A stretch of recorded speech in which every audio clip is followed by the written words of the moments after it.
qaynopam qaytib kelgan, urush qo'radi men bilan. Endi sehr qilgansanmani, tush ko'rdim deydi. Voy, agar men sehr qilganimda hozir sen shu yerda yurgan bo'lmasding, ering yonida yurgan bo'larding desangizda.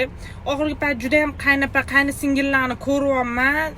Juda bir o'rinligini bilmay, qaynanadan ham ustun o'ringa chiqib olishibdi.